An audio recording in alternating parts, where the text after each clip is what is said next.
Seventh Catechesis of Pope Francis on Discernment.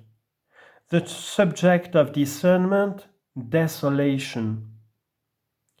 Discernment, as we have seen in the previous catechesis, is not primarily a logical procedure. It is based on actions, and actions also have an affective connotation which should be acknowledged because God speaks to the heart. Let us then turn to the first affective mode and object of discernment, desolation. What does this mean?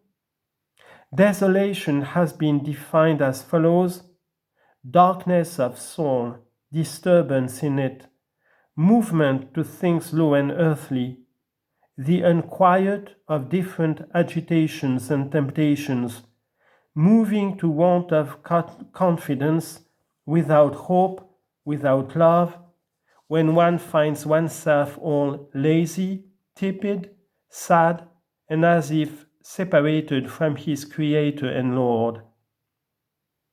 St. Ignatius of Loyola, Spiritual Exercises, 317. We have all experienced this. I think that in one way or another, we have all experienced this desolation.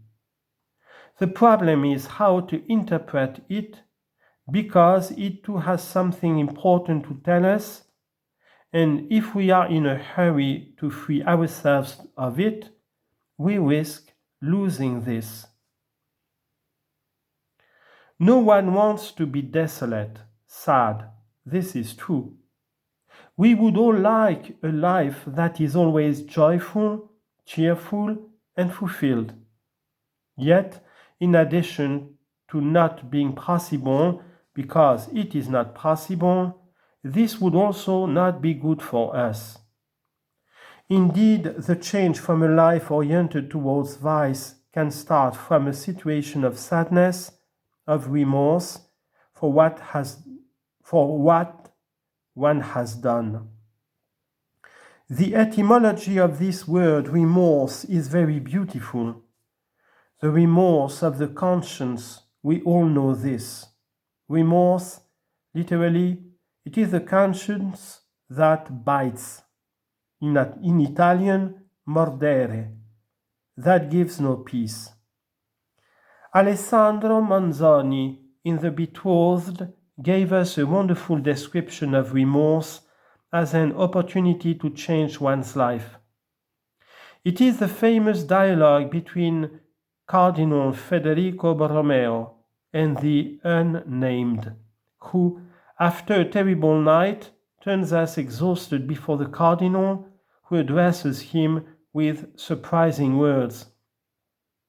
"You have some good news for me. Why do you hesitate to tell it?" "Good news?" says the other.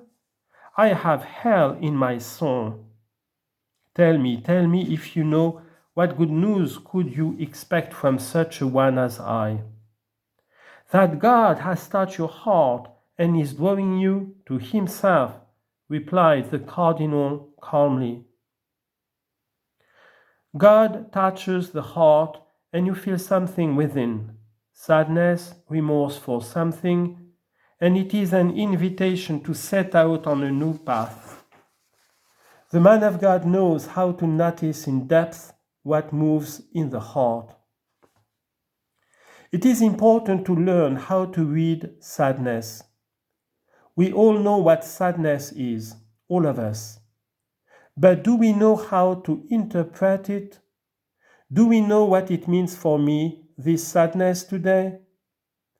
In our time, sadness, is mostly seen negatively as an ill to avoid at all costs. Instead, it can be an indispensable alarm bell for life, inviting us to explore richer and more fertile landscapes which transience and escapism do not permit. Saint Thomas of Aquinas defines sadness as a pain of the soul. Like the nerves for the body, it redirects our attention to a possible danger, or, a disregarded benefit. Summa Theologica, first part of the second, question 36, Article 1. This is why it is indispensable for our health. It protects us from harming ourselves and others. It would be far more serious and dangerous not to feel this and to go ahead. At times, sadness works like a traffic light. Stop, stop, it's red, here, stop.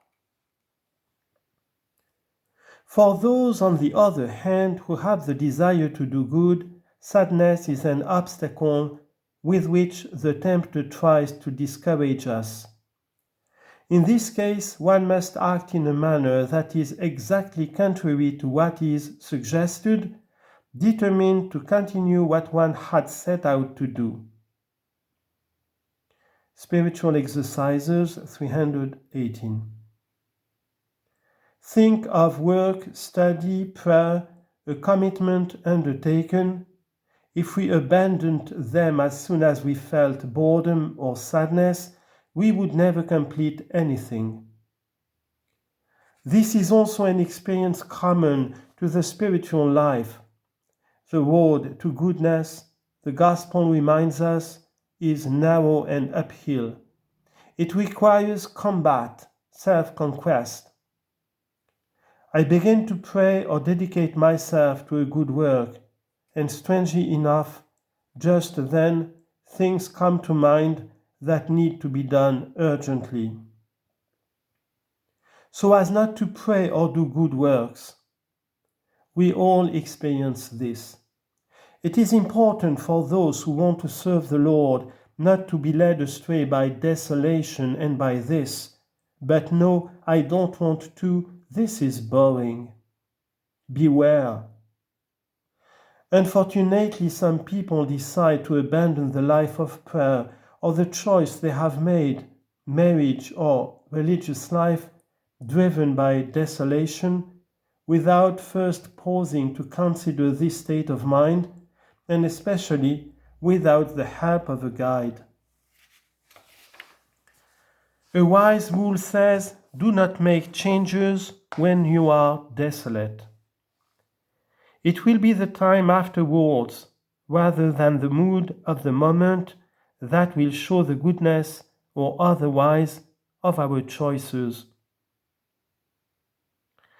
It is interesting to note in the Gospel that Jesus repels temptations with an attitude of firm resolution. Matthew chapter 3 verse 14 and 15, chapter 4 verse 1 to 11, chapter 16 verses 21 to 23. Trials assail him from all sides, but always finding in him this steadfastness, determined to do the will of the Father, they fail and cease to hinder his path. In spiritual life, trial is an important moment, as the Bible recalls explicitly and says, if you come forward to serve the Lord, prepare yourself for temptation. Siracid chapter 2 verse 1. If you want to take the good path, prepare yourself. There will be obstacles. There will be temptations. There will be moments of sadness. It is like when a professor quizzes a student. If he sees that the student knows the essentials of the subject, he does not insist. The student has passed the test, but he must pass the test. If we know how to go through loneliness and desolation with openness and awareness, we can emerge strengthened in human and spiritual terms. No trial is beyond our reach. No trial will be greater than what we can do.